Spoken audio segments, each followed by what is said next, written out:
Okay, Bismillahirrahmanirrahim. Assalamualaikum warahmatullahi wabarakatuh.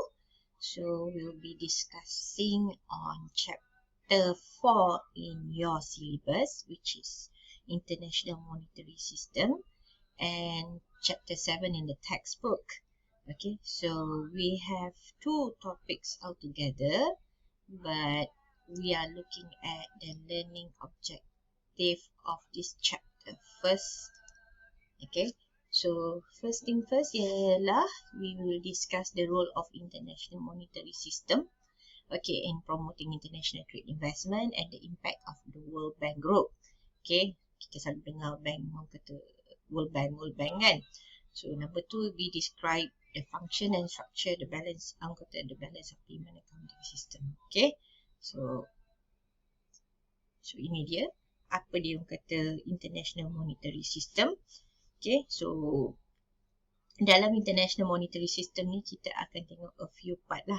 So kita akan tengok history of the international monetary system, kita akan tengok gold standard, kita akan tengok collapse of gold standard, kita akan tengok Bretton Woods, apa benda Bretton Woods ni, right? Performance of the IMS since 1971, European monetary system, and what happened to the debt crisis. Okay, so definition of international monetary system ialah establishes the rule which countries value and exchange their currencies.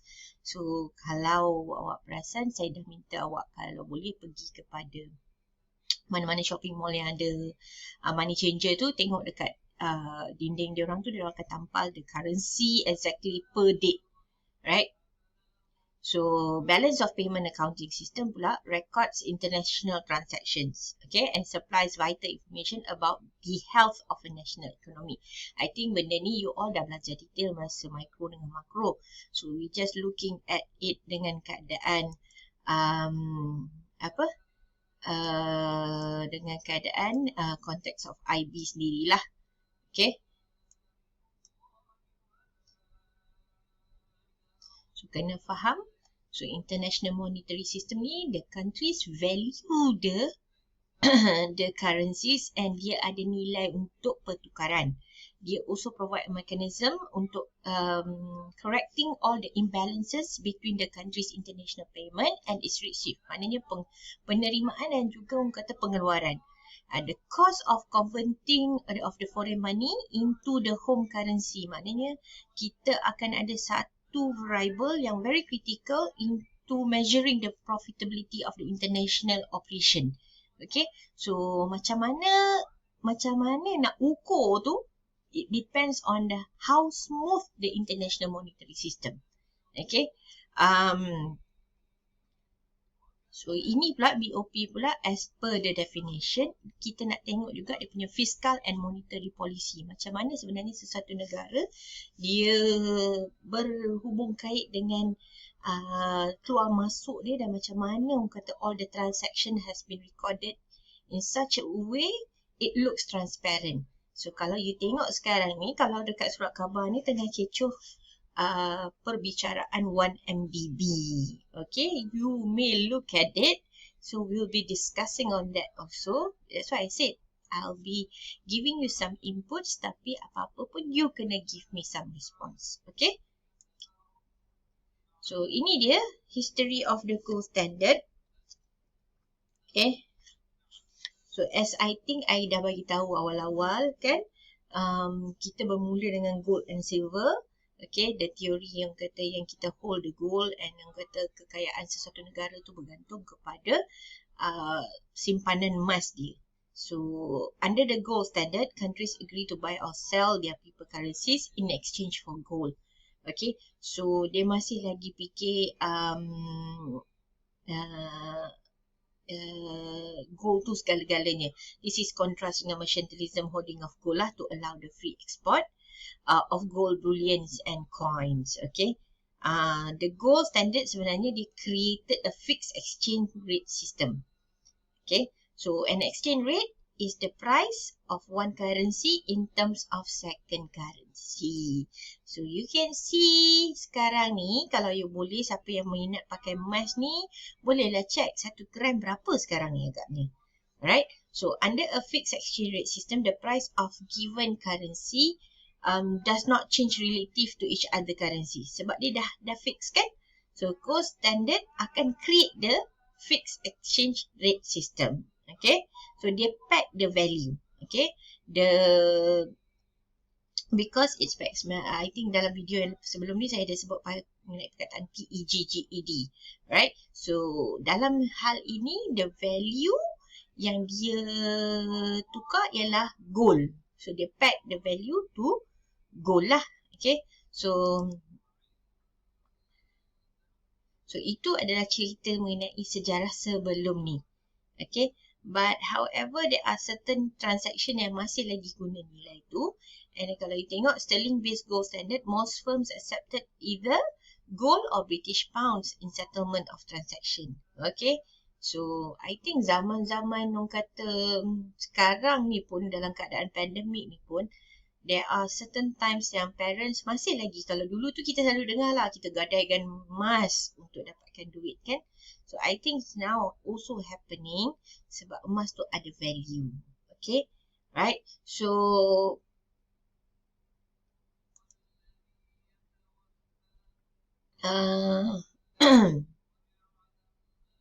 kejap ya. So during World War I ni, the sterling based gold ni is unraveled. Maknanya normal commercial transactions between the allies. Siapa allies ni? France, Russia and UK, United Kingdom. And the central powers. Siapa pula central powers tu? Austria, Hungary, Germany and Ottoman Empire. Ini masa World War I. So the economic, dia dah cease dah masa tu. Maknanya normal commercial transaction dah cease. Okay, so the economic pressures ni of war cause country after country to suspend their pledges to buy or sell their gold at their currency's par value. Maknanya ada masalah dekat situ, so they stop. Okay, so after the war, the conferences at orang kata Brussels ni, okay, 1920 and Genoa 1922 yielded general agreements. Okay, dia bagi satu orang kata general agreements on the major economic powers to return to the pre-war. Sebelum war tu macam mana gold standard tu? So kembalikan, maknanya dia bagi nilai balik pada gold tu. It's still orang kata because of the Great Depression, ada masalah juga, and then bila international monetary system tu datangnya secara harmoni, bila sistem tu degenerated, then it comes orang kata dalam satu series of competitive devaluations, okay, of their currencies. Maknanya they have to go to that par to make sure that they can survive to the transactions of the businesses lah. So most countries also raised the tariff, okay, right? They impose on imported good in the hope of protecting domestic jobs, okay? Sebab semuanya tengah sakit. Okay, baru lepas war, tengah war, kesan war lagi. So masalahnya semua naikkan apa saja yang boleh naik supaya diorang boleh jana duit. But in the same time juga diorang protect diorang punya domestic punya businesses.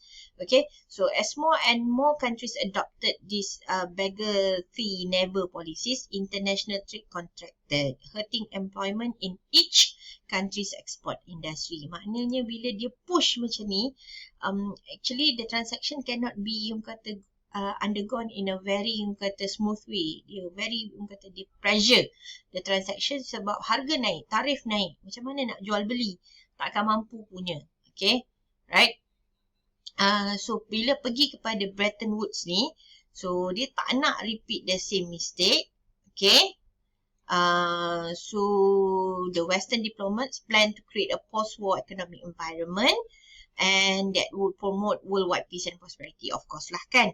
So in 1944, masih lagi kita ni, Malaysia ni masa ni tengah penjajahan Jepun, tak silap saya, the representative of 44 countries met at a resort in Bretton Woods, New Hampshire, okay, with that objective in mind. Okay, the Bretton Woods Conference agreed to renew the gold standard at a greatly modified basis. They also agreed to the creation of two international organizations that would assist in rebuilding the world economy, okay, and the international monetary system. Okay, ini sebab kesan-kesan war. Okay, bila orang kata masing-masing country selfish, okay, tak boleh nak turunkan tarif, so they come and sit together. So this is what happened. International Bank for Reconstruction and Development, World Bank. And number 2, inilah dia punca segala-galanya hutang kita yang masih tak settle lagi kan. Dan hutang negara, International Monetary Fund, IMF. Okay, right? So, International Bank for Reconstruction and Development. So, siapa yang boleh jawab hutang kita, hutang Malaysia pada World Bank berapa dah? So, official name dia ialah World Bank and established in 1945.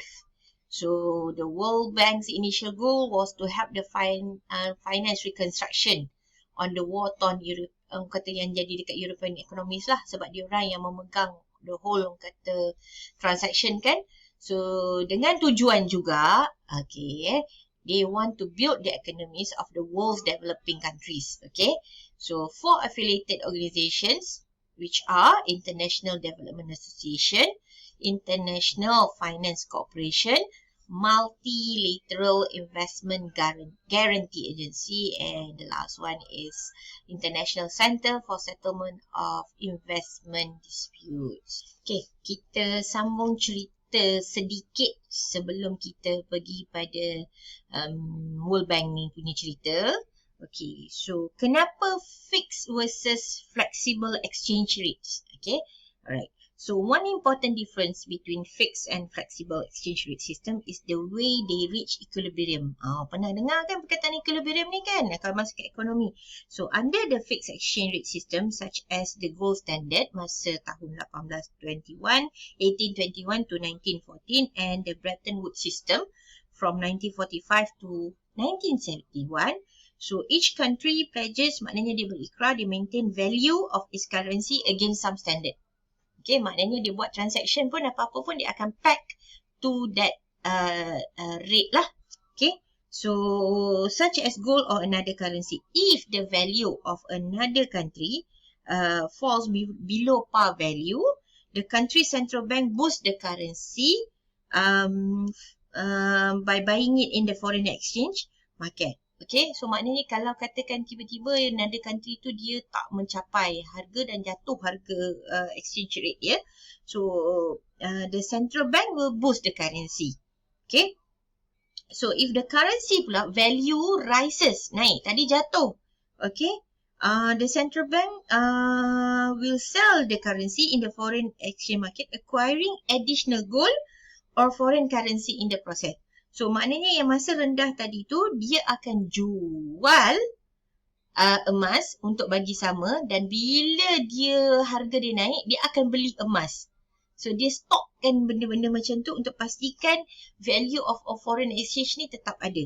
Okay, so it did not work well under the Bretton Woods system. Okay, masa gold standard okay lagi tapi Bretton Woods ni tidak jalan sebab the adjustment process under Bretton Woods system was asymmetric. Maksudnya, a country with a BOP, balance of payment surplus, okay, did not need to do anything provided it was willing to accumulate foreign exchange of gold or gold lah. Maknanya dia okay. So, dia tak perlu apa-apa. Tapi kalau a country tu suffering from a balance of payment deficit, maknanya dia akan continue tengok decreasing dia punya reservation ni, dia punya orang kata simpanan ni.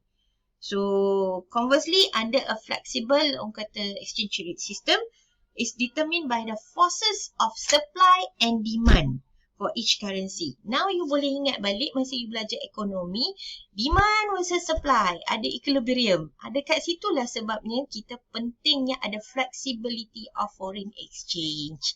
Okay, right? So, itu sedikit cerita sebelum kita sambung balik mengenai World Bank ni. So, kalau you tengok dekat World Bank ni, kita ada International Bank for Reconstruction and Development. Dia akan, ini untuk data 2070 lah, dia ada IDA, dia ada IFC, Dia are the multilateral investment guarantee agency and then international setter. So kalau you tengok ni together with 4 banks ni, dia ada affiliation dia lah. Okay, yang awak tengok dekat rajah ni. Okay, ini yang bagi duit. So kenapa dia jadi macam ni? Sebab inilah tujuan IMF. Okay, International Monetary Fund. Dia bukan bagi pinjam suka-suka, tapi ada tujuan khas dia sendiri. Okay, so who's this IMF? Lepas Bretton Woods Agreement, maknanya dekat sinilah dia created the International Monetary Fund untuk oversee all the international monetary system. So dalam article 1 of IMF yang kata punya agreement ni, dia lay out the objective. Okay, satu ialah dia promote international monetary cooperation. Okay, dia facilitate the international trade. Number 3 will be to stabilize the exchange arrangements. Number 4 will be fostering the multilateral payment system. Number 5 is building the confidence of members. And number 6 is to adjust the international balance of payments. Okay, kenapa dia nak adjust? Sebab dia nak pastikan dia boleh dia boleh bagi orang kata less the period untuk bagi degree of orang kata equilibrium tu less sikit, sebab balance of payment dah macam tak balance dah.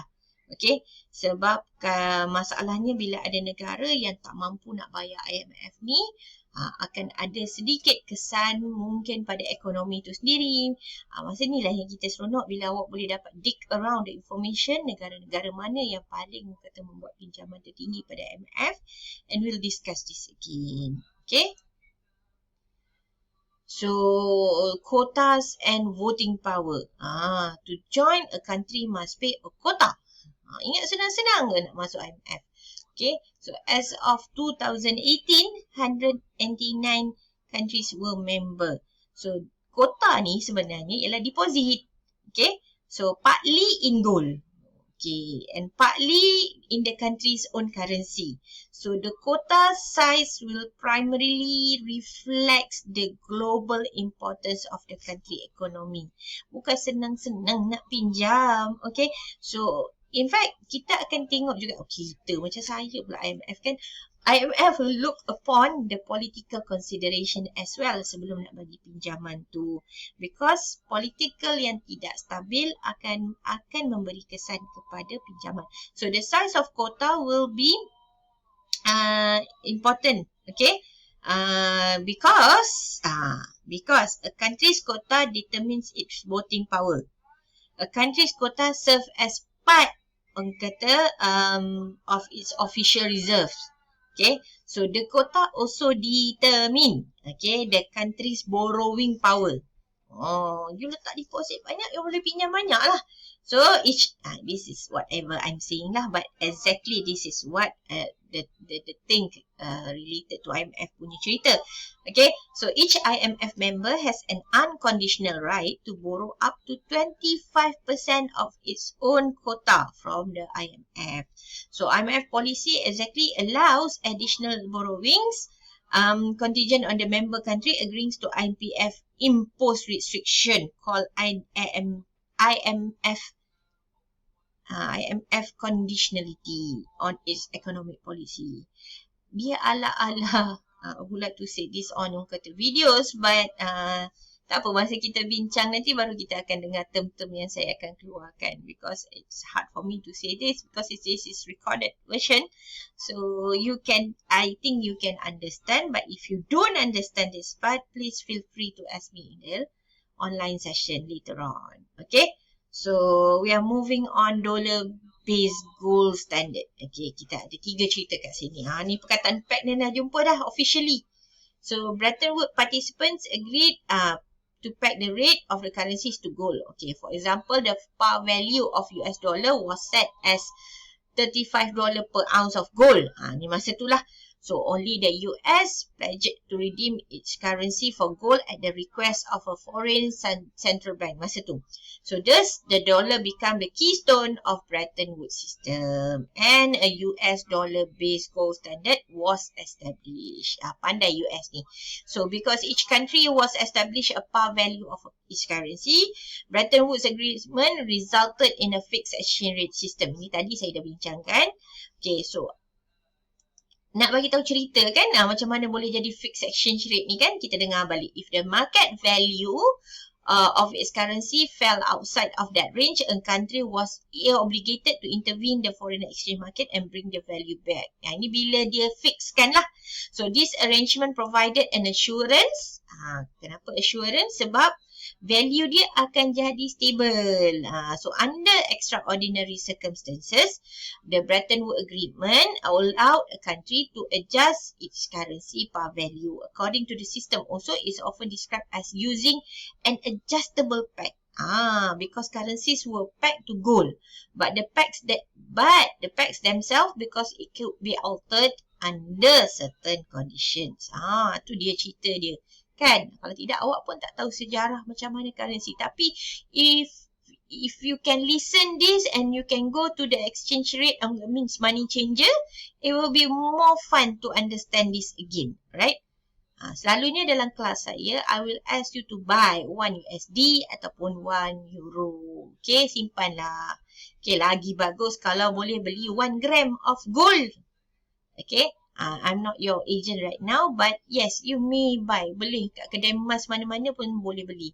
In fact, those were the days, I think kita belikan cincin emas untuk baby, kan? So we can change that buying 1 gram of gold instead of cincin tu. Sebab baby mana pakai cincin kan? Right?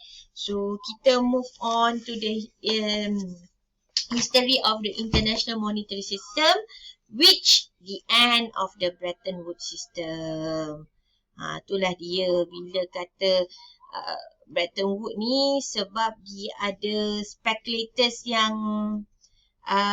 menyatakan bahawa risk in converting the currency to dollars. Okay, so ada masalahnya, ada ceritanya. So foreigners were willing to hold the US dollars since they trusted the integrity of the currency. However, bila dah expansion, benda tu pun dah jadi questionable.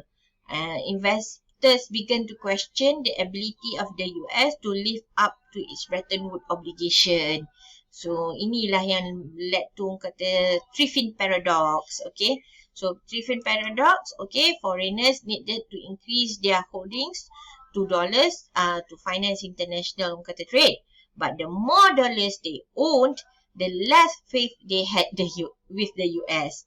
Because adakah US boleh redeem dollars for gold? So they wanted to rid themselves of dollars and get the gold in return. So if they did this, however, means kalau jadilah ni, the international monetary system will collapse. Sebab dia orang ambil, dia hantarnya duit dolar dia orang ambil gold.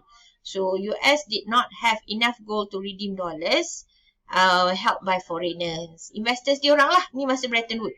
So as a means of injecting more liquidity to the international monetary system, while reducing the demands placed on the dollar as a reserve currency, IMF members agreed to 1967 to create special drawing rights.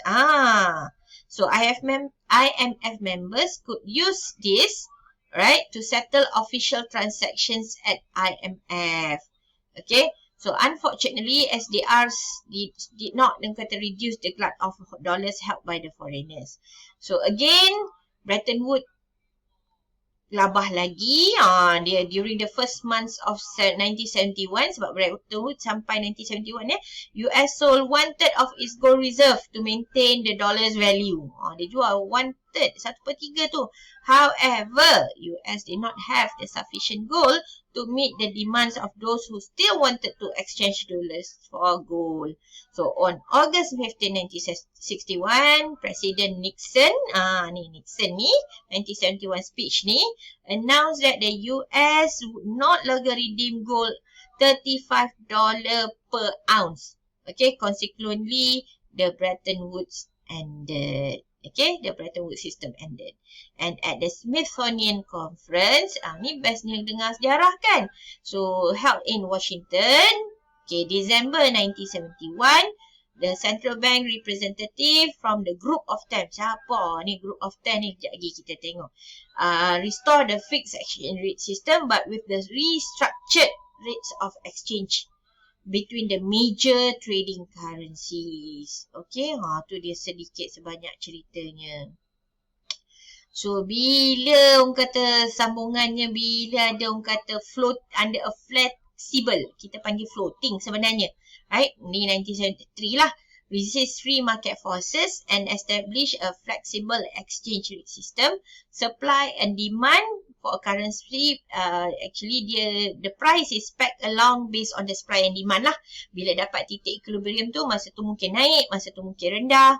Okay, so since 1973, exchange rates among many countries, among many currencies, okay, represented by the countries lah, have been established. Okay, so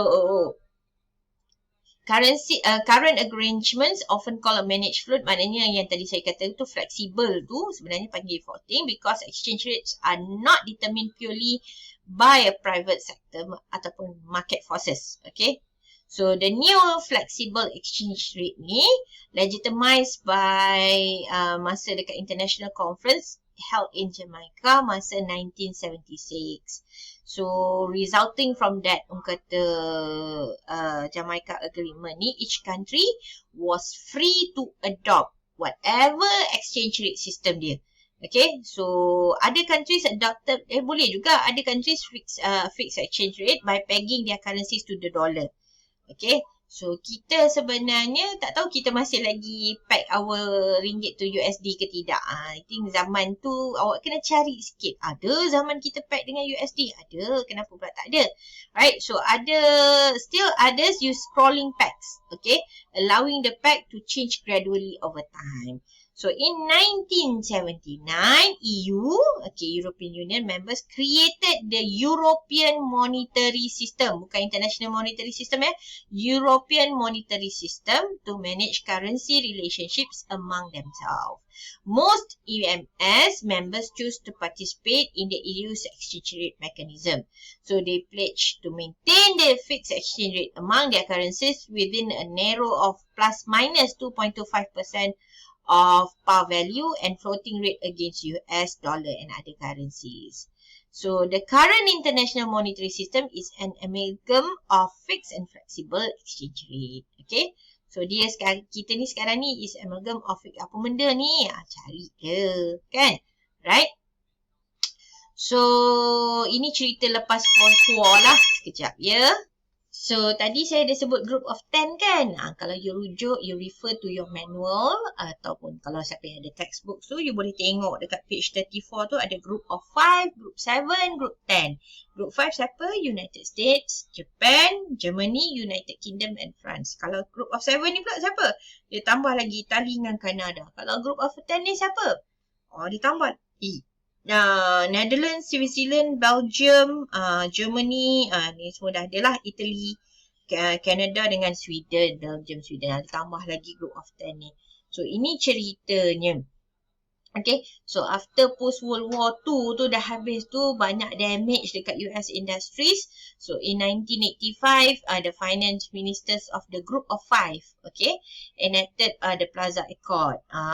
So in which the central banks agreed to let the dollar's value fall on currency markets. So fearing that continued devaluation of the dollar would disrupt world trade, okay, the group of 5 enacted Love Accord in 1987. This accord signal the commitment of these 5 countries to stabilizing the dollar's value. Okay? Ni dia. So, international debt crisis. Dah jadi debt crisis pula. Tadi baru je kita habis Bretton Woods system, okay, post-war, ni duit kan, mana pernah ceritanya. So, in 1973, Organization of Petroleum, dia OPEC ni, dia impose an oil embargo. Apa maksud embargo? Kena cari juga ni apa maksud embargo ni. Right, kalau tidak tak tahu ni. Okay, so world oil prices dia dah jadi orang kata daripada $3 dia naik kepada $12. Okay, ni soaring oil prices. Sebab tu you tengok kita sekarang ni dah ada carta. Okay, harga minyak tu kan. Ni because of this lah. Right? So this rapid increase in oil prices increase inflation in oil importing countries. Okay, so in response, exchange rates adjusted to account for changes in the value of each country's oil exports or imports. So the currencies of the oil exporters strengthen while those of the oil importers weaken. Tu masalahnya kan. So many oil exporting countries use their new wealth to improve their infrastructures or invest. Sebab tu kita ada Petronas Malaysia. Okay, or invest in new facilities. So, unspent petrodollars were deposited in international banks. Okay. Kat dalam kata buku awak pun ada tulis mana key central bank tu daripada Canada, European Union, Japan, United Kingdom dengan United States. Okay. Page 35 tu ada tulis tu. Right, so the banking community recycle these petrodollars through its international lending activities to help revive the economy. Clear lah kat situ kan, ni sampai 1979 kan. So bila financial crisis, remember Mexico, dia start 1982 ni dia dah start lah ada masalah dia kan. So dia requested a rescheduling of debts. So moratorium, repayment. Kita dah dengar perkataan moratorium ni semenjak pandemik ni dah jadi satu key term yang apa benda lah moratorium ni. So you guys need to do some reading on moratorium.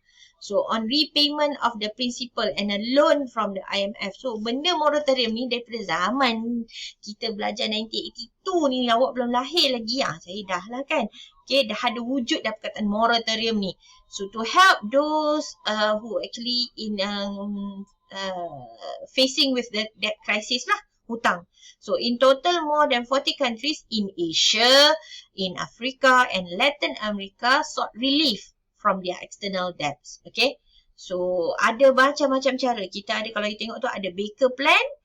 Dia stress on some points lah. The importance of debt rescheduling. Tight IMF punya imposed control over domestic monetary and fiscal policies. And continued lending to the debtor countries so that the economic growth would allow them to repay their creditors. Okay. Ni Baker Plan lah. So, in spite of all this initiative, the debtor nations will make little progress in repaying their loan. So, debtors and maknanya dia susah nak bayar. So, debtors and creditors alike agree that new approach was needed. So, itu 1985. 1989 pula, they come out with ready plan, focus on the need to reduce the debt of the troubled countries by writing off parts of the debts by providing the countries with funds to buy back their loan notes. Pakai loan notes pula at a below face value. So 1990s, okay, rasanya awak dah dengar dah kan. Asian currency crisis 1997, July 1997, bila Thailand, which had pegged its currency to dollar, dominated basket of currency was forced to unpeg dia punya currency, the baht. Nilai baht tu after investors began to distrust the abilities of Thai borrowers to repay their foreign loans. Inilah startnya crisis. So as investors realised that other countries in the region were also overly dependent on short-term foreign capital. Okay, so their currencies masa tu also come under attack. Ini ceritanya bila 1997 ni, tolonglah Google sejarah sikit, sejarah politik Malaysia. What happened and what things coming on, tolonglah. Sorry ya, keluar benda Allah ni. Right, so as told, the IMF and developed countries pledged over $100 billion in loan to help restore these countries to economic health. Okay, so their latest financial crisis to plague the international capital market, and this is what we call subprime meltdown lah. So which resulting from the bursting the US housing bubble. So the problems created by this collapse are affected financial markets throughout the world. So ini ceritanya agak menarik sebab bendanya makin ni 1997 and then subprime meltdown. Very interesting. Okay, so I'm hoping that you can dig around before kita masuk balance of a payment accounting system ni. Ni kita nak check 1MDB pula punya cerita, menarik juga. So 1997 Malaysia hadapi krisis yang terbesar juga. So apa dia, dan sekarang ni kita nak tengok accounting BOP kita ni pula macam mana.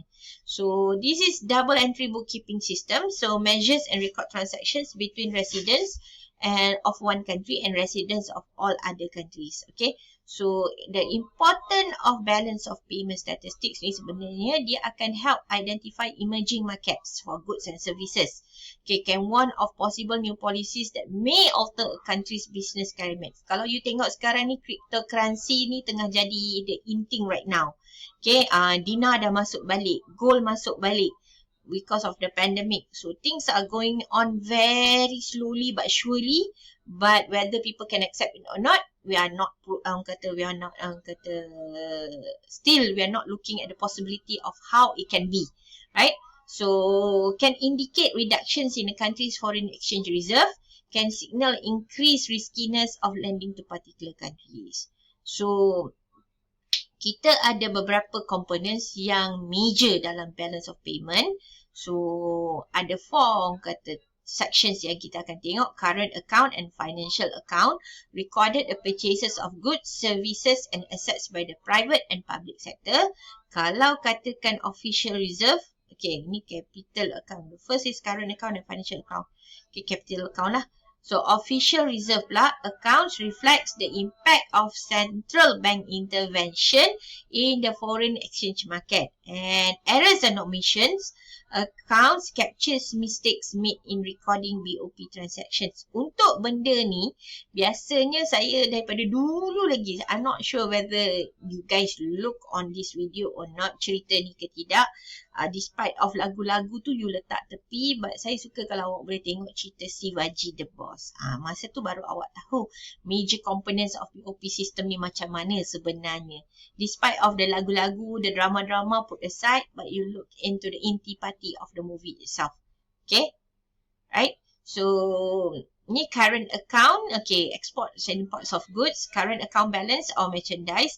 So export and imports of goods ni sebenarnya the balance of merchandise trade ni in between countries, merchandise export and merchandise import. Kalau katakan services, the differences between the countries export of services and the import of services is called balance on services trade. Okay, right? So kalau investment income, okay, income that country residents earn, okay, from a foreign investments is viewed an export of the services of the capital. Income earned by foreigners from their investments in a country is viewed, income earned from the foreigners is viewed as the import of services of capital by that country. So gift or unilateral transfers. Ni detail ni. Cerita 1MDB ni boleh tengok ni kat sini. Nanti discuss dalam kelas saya. Okay. Right. Private gifts between residents of the country, one country, and residents in another country are called unilateral transfer. So governmental aid is a public unilateral transfer. And in either case, recipients don't need to provide any compensation to the donors. Okay.